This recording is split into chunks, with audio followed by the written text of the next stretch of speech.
Hello students, I am again here with the chapter Matter in Our Surrounding. We have completed characteristics of matter particles. Today I am starting states of matter, which you have done in class 7th. That means you are knowing it nicely that matter can be divided into solid, liquid and gas on the physical basis. Solid, where the particles are very close to each other. Liquid, they are loosely packed, while in case of gas, they are far apart from each other. Examples also you are knowing very well. Table, chair, pen, pencil, all are solid. Liquid, water is liquid, alcohol is liquid, milk is liquid. Gas, air, nitrogen gas, hydrogen gas, carbon dioxide gas, these all are gases. Okay, now I am taking differences in solid, liquid and gas. That also I know that you are knowing, just I am revising it. So you have to make this table in your fair copy also, students, where we will write differences. And the columns are serial number, then the property on the basis of which you will differentiate between solid, liquid and gas. So in that series I am taking first property is shape. Shape in case of solid is fixed. You are knowing that scale you are keeping on the table, you are keeping on the chair, or you are keeping this scale on a floor, then also its shape remains the same. But liquid, its shape is not fixed. If you are taking 100 ml of water, you are keeping that water in a saucer, it acquires the shape of saucer. If you keep that water in a glass, it acquires the shape of glass. That means in liquid, the shape is not fixed. In case of gas also, it is not fixed. Why? Because we have done that gas acquire all the available volume available to it. If we are taking a fixed amount of gas in 1 liter vessel, it will acquire all the volume of 1 liter vessel. If I am taking gas in a same amount of gas in 2 liter vessel, it will acquire that space also. Since gases have least force of attraction, that's why they occupy all the available volume. Okay, so the next property I am taking is size.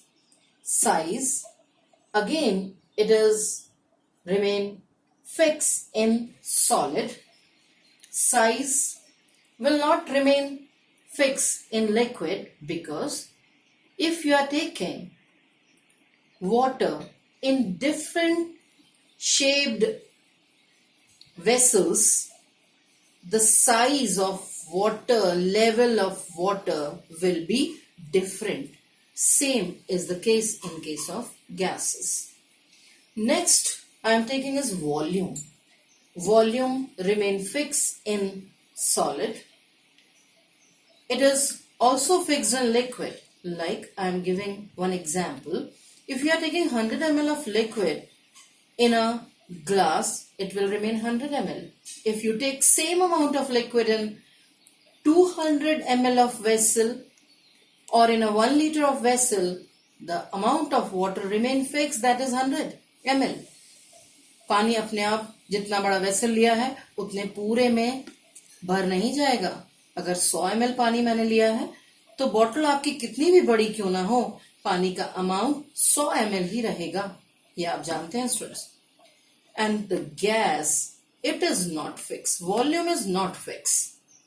You are taking any volume, and if you are providing large area, that gas occupy all the available area, and that's why we are saying in case of gas, volume is not fixed. Is it clear? Next I am taking is, next property is force of attraction. Where? In between the particles. So force of attraction, if I ask you that what will be force of attraction in solid, I know that all of you will say that maximum force of attraction in solid, and that's why it is having fixed shape, fixed size, fixed volume. Because of what? Force of attraction is maximum. But in case of liquid, that force of attraction is intermediate. Intermediate meaning in between solid and gas. Solid is having maximum force of attraction. Gases particles are having least force of attraction, and liquid particles are having intermediate force of attraction. That is the reason, students, that in solid molecules are very close to each other. Water, they are loosely packed. In air, they are far apart from each other. This is all due to the force of attraction. It is least in case of gases. After that, the next property I am taking is space in between the particles. If you have understood that force of attraction is maximum in case of solid, that means this space between the particle is also very clear to you. Space between the particle is least in case of solid. Why it is least? Because force of attraction is maximum. That's why space between the particles is very less or least.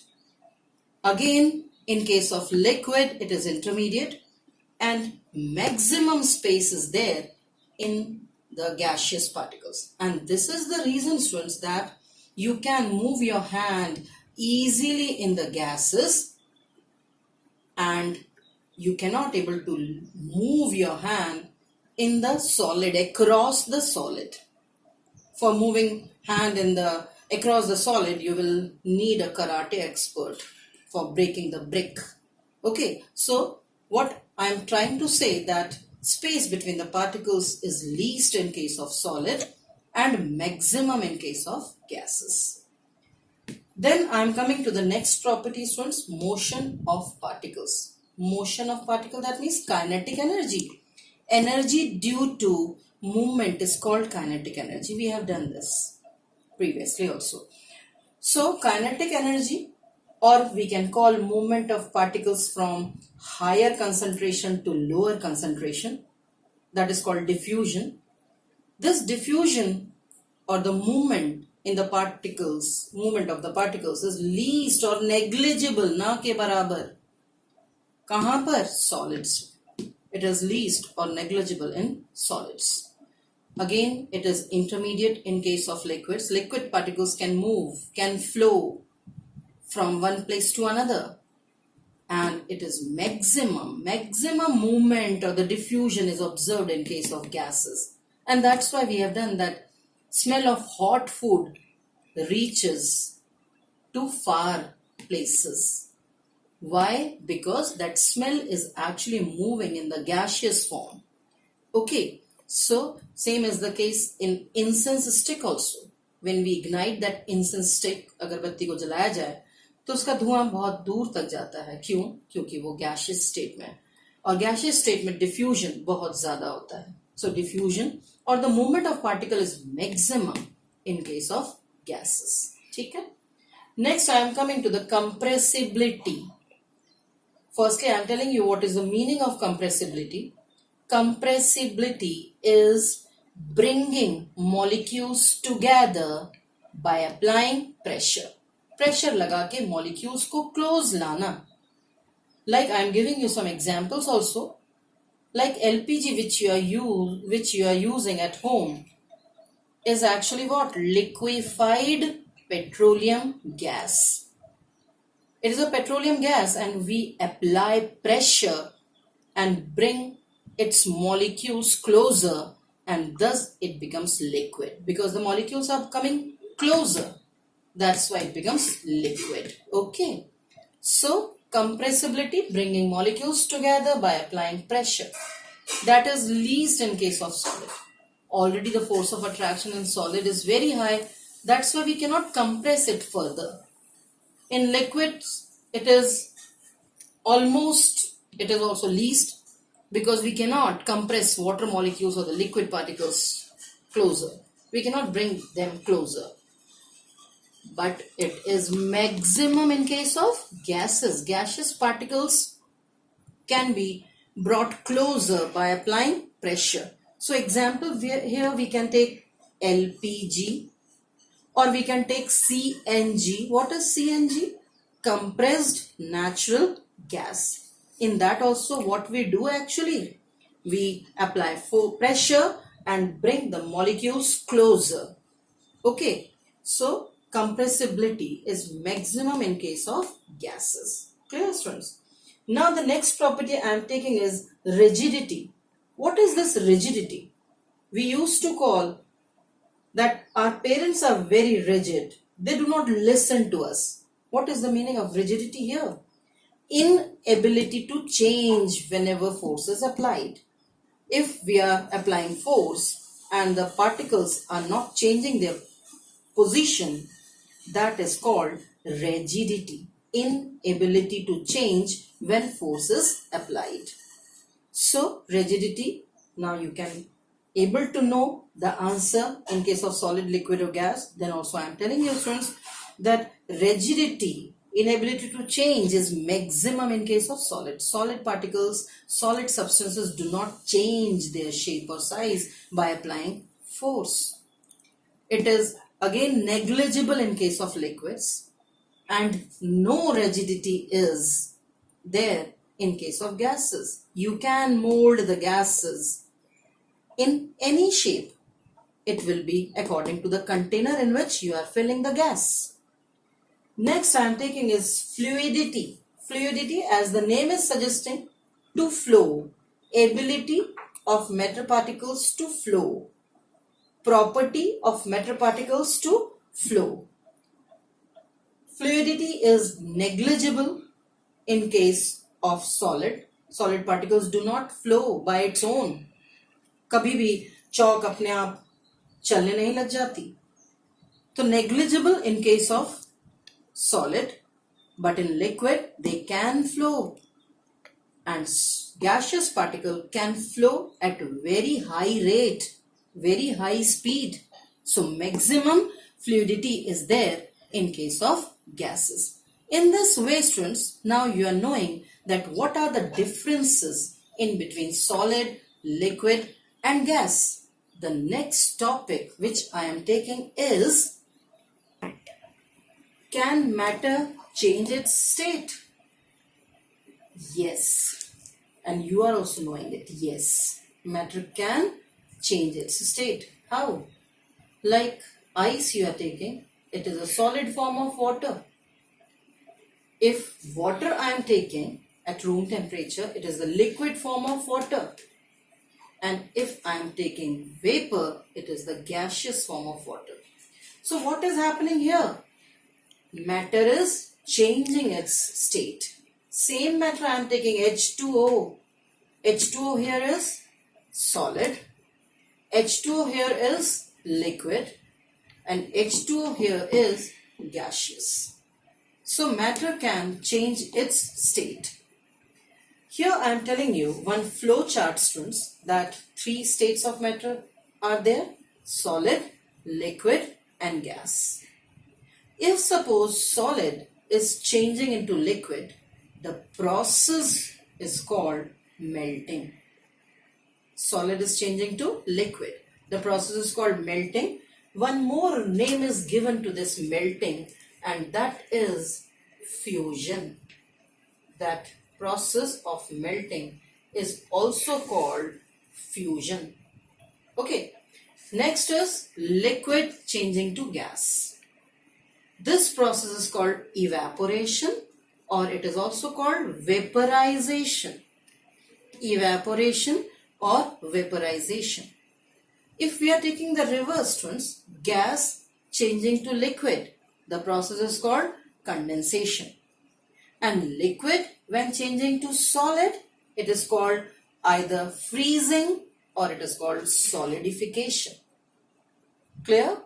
Now, if suppose solid is getting directly changed into gaseous form, the process is called sublimation. One more thing I am telling you, students, if gas is coming back directly to solid, that is also called sublimation. So both of these processes are called sublimation. Conversion of solid to gas or gas to solid. Okay. Now I am taking what is the effect of temperature on different states of matter. So here, if we apply temperature, if we heat solid, it changes to liquid. And as you know, I have told you that the process is called melting. Here I am telling you one more thing, you should note it down. Temperature at which solids start melting is called melting point of that solid. Temperature at which solids start melting is called melting point of that solid. Similarly, if liquid changes to gaseous form, then the process is called vaporization or evaporation, and the temperature at which liquids start boiling is called boiling point, boiling temperature of the liquid. Is it clear, students? Here, one more thing, students, how to measure temperature. Temperature, in which unit temperature is measured? Temperature can be measured in Fahrenheit, you have studied in lower classes, degree Celsius as well as Kelvin. Degree Celsius or Kelvin. In this class, I will tell you degree Celsius and Kelvin and their conversions also. So, in my next class, I will teach you the temperature, how to convert degree Celsius into Kelvin. Meanwhile, do this much in your fair copy neatly. Okay, students? Be safe. Thank you.